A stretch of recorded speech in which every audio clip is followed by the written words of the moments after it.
So, about my video, who watched my tour of my brain video? Because that happened quite recently. When did that happen? Sunday, Saturday? I don't even know anymore. Tour of Dan's brain on the Sunday. Woo! Did you like it? Yeah. So if you're wondering, remember like before my last video that there was like a 3-week break between Dan Is Not on Fire videos? That's because the people that were helping us to make, do I have it? I don't have the Dan and Phil sim. They wanted to make sure everything was going to work 100% when people got it, so they wanted us to push the video forward by a week before we made them, which is completely fair enough. But because I was ready to make that, I was like, I don't know what video I'm going to make, So then all of a sudden I had to think about what I wanted to make, which had already meant that it had been a week. And then I decided on Tour of My Brain, and the process of beginning my Tour of My Brain video began. So if you're interested, the way that it's possible, Phil, when he came up with his Tour of My Brain idea, he sat down, because we often help each other out with making our videos from like a production point of view. Phil was like, I want to do a tour of my brain. I'm thinking that I can make a brain and have little flaps and say things that represent things inside it. And I was like, obviously, amazing idea. And then we had to decide how it would be possible. So me and Phil both sat down for a very long time and we were making his, and then we decided that making a brain, cutting holes in it, and then putting a green screen on a table, and then putting the brain over the green screen, and then opening flaps so that you can make the green invisible and then edit things that underneath it was a thing. So then that it came into fruition, and Phil then spent a while lovingly crafting his video, and then we finished editing it. And then mine, it was quite funny because that week Phil, I think, did he go up north to visit his family? I think he did. He went up north for like 3 days to visit his family, meaning that I was just completely alone. I had no help with my craft or anything. So I was like, I don't want to do literally what Phil did with the cardboard, because I felt that like the lo-fi cardboard and the drawing and stuff like that, I thought it was very, very amazing Phil aesthetically. So I was like, I need my brain to look different. So I settled on getting an actual human brain and then kind of photoshopping different lumpy areas of the brain into weird symbolic hatches that I could then open like that. So I had to plan the video was the first thing, and that was scary because I had to write my little script of what my brain tour would be. But the thing is, once I'd finished writing it, that was it. I was completely committed, because my script of how many doors I had, what the doors were, and what were behind each doors couldn't change after I'd finished, because I then had to design the brain. So if I designed the brain and then changed my mind, couldn't.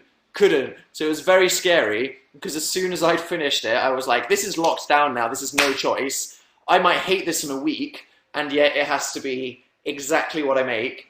So then I found a brain, and I spent a very long time photoshopping the brain. And then I was like, but wait, unlike Phil, who had felt tips and cardboard in the house, where the hell am I going to get a brain from? So I had to look up places where I could print a big, huge picture of a brain on high-quality paper that wouldn't rip as I was cutting it, stuck to cardboard. So I had to go on, like, a 5-hour trek across London to this printing place to get this brain printed. And the woman was like, what the hell is this guy doing? Because I was like, yeah, could I have 3 copies of this giant, weird, lumpy brain with things on it? Okay. So I spent like £60 printing all this brain stuff out. And then I came home, cut it out, and then I was like, how the hell am I going to stick this to a... Because cardboard and shiny paper aren't very easily stick together things. So I had to go get some like proper glue, and I poured so much like intense glue all over this cardboard. And then I was like, okay, So when I then had to put it on a table, this is the thing, as a left-handed person, I can't cut. I can't cut out. You give me a pair of scissors, no idea what I'm doing. Can't cut in straight lines, can't even draw in straight lines. Like when I was doing art at GCSE, my teacher would get so infuriated at my inability to draw straight lines. So when I got my little knife, I was just cutting out flaps of the spray, and I was like, if I mess this up and slip, that's going to be a massive pain in the ass. So I spent ages just like cutting out all these little sections. And then I'm going to be real with you here. This is something that you might not realize. I didn't think when I was making this that obviously when you're making something that uses the green screen effect, where the way the green screen works, if you're wondering what that effect means, it has a really bright green color, and then you basically put a filter over the video that deletes anything that is that shade of green, which obviously means that you can't have anything green that you want to be visible, because as soon as you drop this filter onto it, everything green goes invisible. So that's why, like in Harry Potter, for example, Harry's glasses in Harry Potter weren't actually glass, because if Daniel Radcliffe was actually wearing glasses, then he'd get loads of blue reflections of the Hogwarts set in his glasses. So he actually wore like glassless glasses, and then the glass and all the reflections in every single frame of Harry Potter was digitally put in, because otherwise it would reflect everywhere. My brain, if you go and look at the video now, I didn't realize after I'd already committed going halfway across London to getting this stuff, there was the color green on my brain. I put the color green on the things on my brain. So obviously it wasn't going to work, because as soon as I dropped the filter on it, everything that was green on the symbols on my brain were going to disappear. So Phil didn't tell me this, because I just kind of left him to edit it. But the actual process of opening the doors is painstaking in editing. You have to do a thing called, it's like an 8-point mat, which basically means you cut out like a Photoshop layer, and everything in like a little, you put like 8 dots, and then everything around it gets deleted, which meant that you had to, at the exact moment you opened a flap, you had to create a little hole for a hole to be shoved through all the layers in the video. If it sounds complicated and boring, yes, exactly. But because the things on my brain were green, I had to do all of that twice, because I had to do it all for all the layers that Phil did, but then I had to, for every single frame where I was opening a flap and you could see something green, put a separate layer of cutout all the way around it. So I'd say that every section of my brain in my video probably took about an hour and a half to make, because I literally doubled the amount of work that I had to do.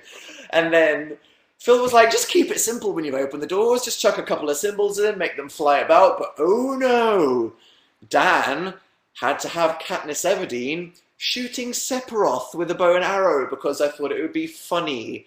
I had to make a cave of regrets and somehow make some smoke filter that could somehow be an invisible layer over my regret cave whilst it was invisible. So the second week into my 3-week video gap, I had a bit of a mental breakdown, because I think it got to the Friday night before that weekend, which is when I tweeted this, and Phil was like, Dan, if this video isn't only going to be finished tonight at like 4 AM or tomorrow, wouldn't you just wait a couple days and then upload the video talking about the Dan and Phil sim that you have to make? Because otherwise you're going to have to do it. And I was like, I don't want to accept this. After everything, I don't want to accept that I'm going to have to park this video. But Phil was right, like, whatever. So I just had to go, no. And then I made my I can't live without my phone video, and then I resumed making it this week. It was an adventure.